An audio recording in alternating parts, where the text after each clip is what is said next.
items being exchanged over the last year. With the exchange of news comes the exchange of ideas.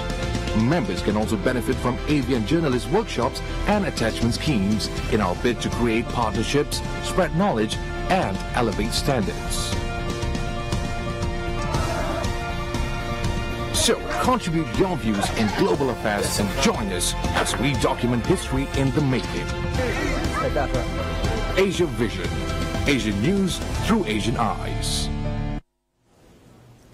Bismillahirrahmanirrahim. Assalamu alaikum. I'm Nasma Abdul Muhsin and this is AVN News.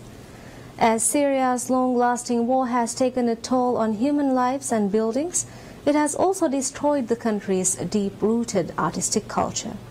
A Syrian immigrant family in the U.S. eastern state of Maryland is dedicated to preserving the cultural heritage and supporting artisans in the war-torn country. VOA's June Saw visited Syriana Cafe and Gallery in Ellicott City, where the family works to share the beauty of their native land. June Saw reports. Syriana started with a set of 3 ceramic cups that each bears part of a poem written in Arabic calligraphy. She's beautiful. I love her, and her name is Sham. Sham, which is Damascus, and also my daughter's name. Khaldoun Algatrif stumbled on the cups online. So I was wondering who made this, and I started researching, and I got into this big company that takes care of Syrian handicrafts. The idea of importing Syrian crafts and heritage goods was conceived. We wanted to start showing America the other face of Syria, the beautiful face of Syria, something they don't see in the news. Khaldoun immigrated to the U.S. in 2015 and his brother Majid Algatrif a few years earlier. Together they opened up Syriana Gallery last December in an 18th century building in an Ellicott City neighborhood that they say resembles their hometown As-Suwaida in Syria. Gallery captures the main heritage industries of Syria, ranging from exotic mosaic work to mother-of-pearl inlays, damask textiles, and brocade silk. They are all deeply rooted in our culture, and they present generations of master craftsmen. Algatrif says the gallery has 2 missions: preserving the heritage and supporting artisans by establishing a market for their products. Artisans work in the tourism industry mainly, and with lack of tourism, there's no prospects for making the living. And that was one of the main drive for people fleeing the country, besides being attacked by the war itself. Hi, welcome to Syriana. How was it? Now the Algatrifs have expanded to offer a more comprehensive Syrian cultural experience. They have added food. Syrian coffee, traditionally boiled in heated sands, is a specialty. Majid's wife, Rasha Obeid, operates the cafe inside the gallery. So all of our recipes are homemade and Syrian recipes, very authentic way.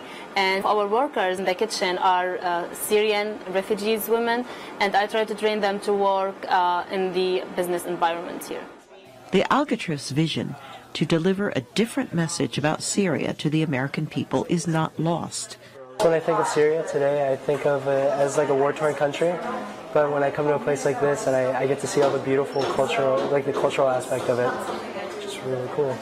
I love the rich ingredients. I love having authentic cuisine, and the artwork, the craftsmanship is beautiful. The Algatrifs plan to further expand by sponsoring workshops back home and in the U.S. to help Syrian artisans and refugees. For producer June So, I'm Carol Pearson, VOA News, Ellicott City, Maryland. Getting onto a bus with a driver may be a thing of the past someday. Already a technology company in Sweden is trying out a driverless minibus in Stockholm. VOA's Deborah Block tells us more about it. On the outskirts of Stockholm, this self-driving minibus could become the future of public transportation. Rather than a driver, the bus has a so-called host who keeps watch over the vehicle and closes the door once passengers have boarded. This vehicle doesn't have a traditional steering wheel, no dashboard, so it not drives itself, and you don't have a driver, traditional driver. So the person on board, the host, can just interact with stopping or starting the vehicle. The bus uses sensors that allow self-driving vehicles to see what's around them, so they can safely navigate roads. And if a person jumps in front of the vehicle, it sees that person and reacts to it, either to slow down or stop completely.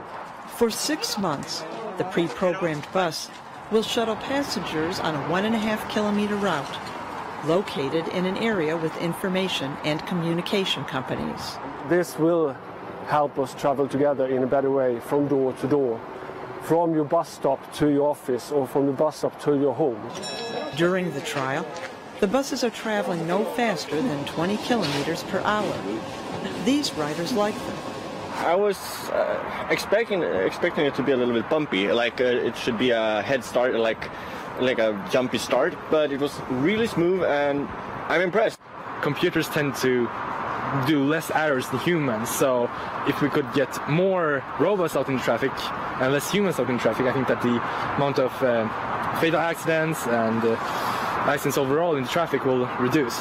But this bus technology is still in the beginning stages, says the company that developed it. This is solutions for the last mile, to be able to travel from your bus stop to your office. So replacing drivers will be far in the future. Deborah Block, VOA News.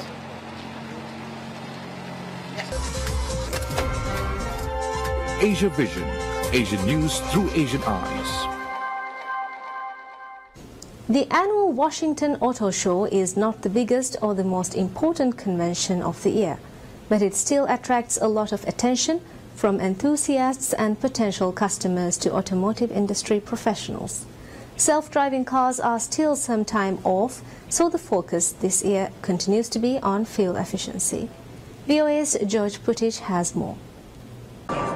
A big star of the show is Ford's 5-liter 475-horsepower Mustang Bullitt, a car that commemorates the vehicle late Hollywood star Steve McQueen drove back in 1968 in a cult action movie of the same name.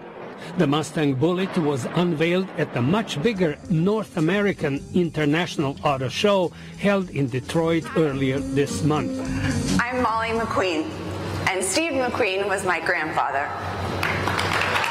We were so excited to unveil it with Molly McQueen, who is the granddaughter of Steve McQueen, for whom this vehicle was made back in 1968. So just a really cool moment for the company. For those who like sports cars but value fuel efficiency, Ford offers a slightly less powerful, mere 325 horsepower Mustang with 2.7-liter EcoBoost engine.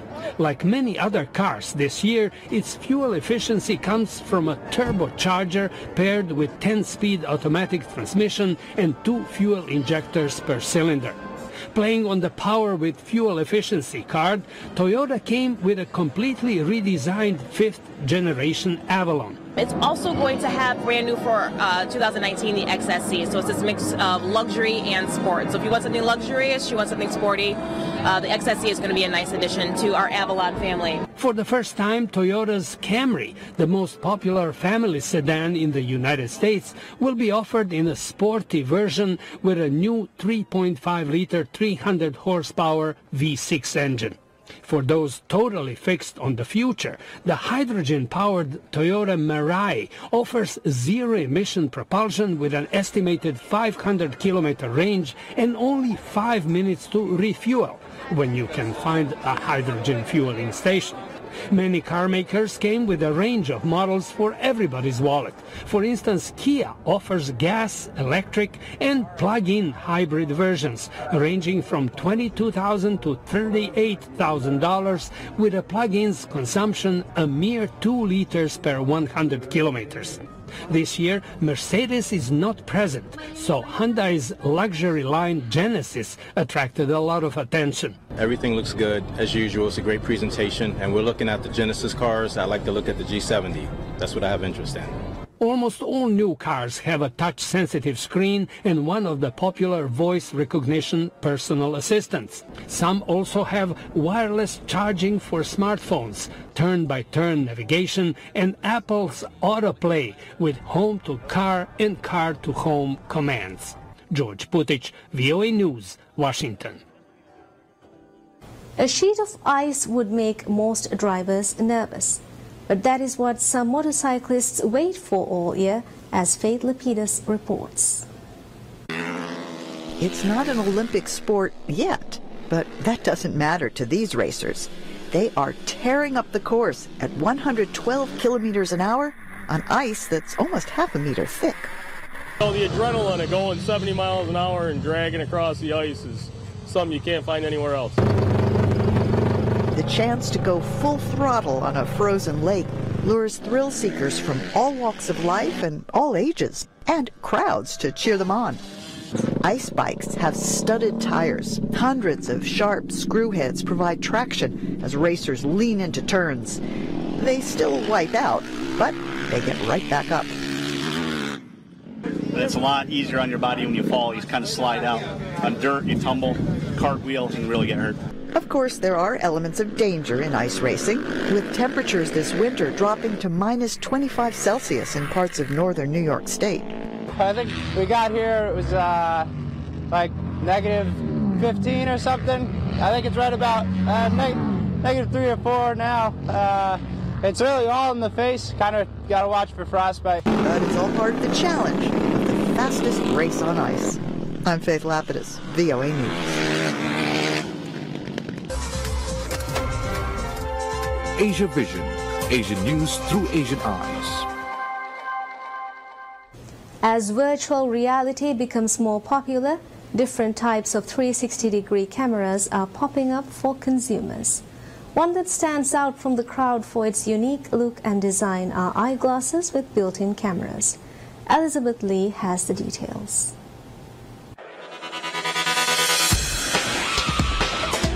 Another reality, these glasses could be the result if the Google Glass and the GoPro had a baby. It's basically a stylish eyewear, but it's a camera with 4 lenses, 2 in front and 2 in the back. The result is 4K resolution immersive video. The company that makes these glasses is Orbi. We're making the first 360-degree video recording eyewear. These glasses allow video to be recorded from the user's perspective, hands-free. Put them on, press the button, and you can say goodbye to all the mounts and rigs and accessories and tripod that are required for current action cameras.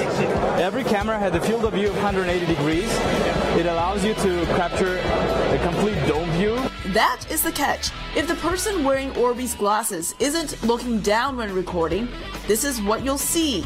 For those who are concerned with privacy, we have LED indicators, LED lights that light on when the recording is being done, so that all surrounding people would know that the recording is happening. The video can be shared instantly and the files are saved on an SD card.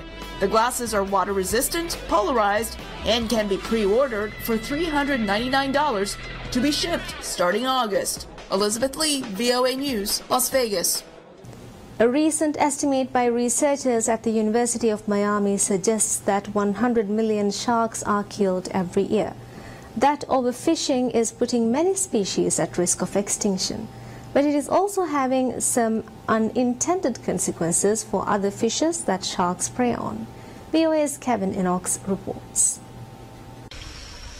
The new study suggests that as high-level predators disappear from the world's ecosystems, it is changing the animals that those predators call dinner. Specifically, scientists wonder what happens to prey fish when sharks disappear. Across the globe, many shark populations are declining, and so there's this big impetus to try to figure out what the effects are on the ecosystem. The researchers studied a group of fish from 2 reefs. One of the systems, the Rowley Shoals, are protected from fishing and have healthy shark populations.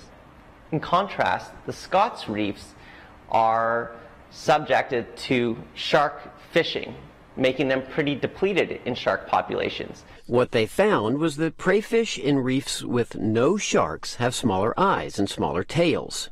And that is likely because they don't have to worry as much about ending up as dinner. Having large eyes and having large fins come at a cost energetically. You know, you need to have more brain power to have larger eyes. So it's possible that where you don't have predators, you don't have to waste all your energy and growth on maintaining big eyes, where you can focus on something else like reproduction or feeding. Researchers worry that this is just one observable change that overfishing and the loss of predators is having on the world's ecosystems. Kevin Enochs, VOA News. And that's all we have for you right now. Thank you for watching. Have a very pleasant day.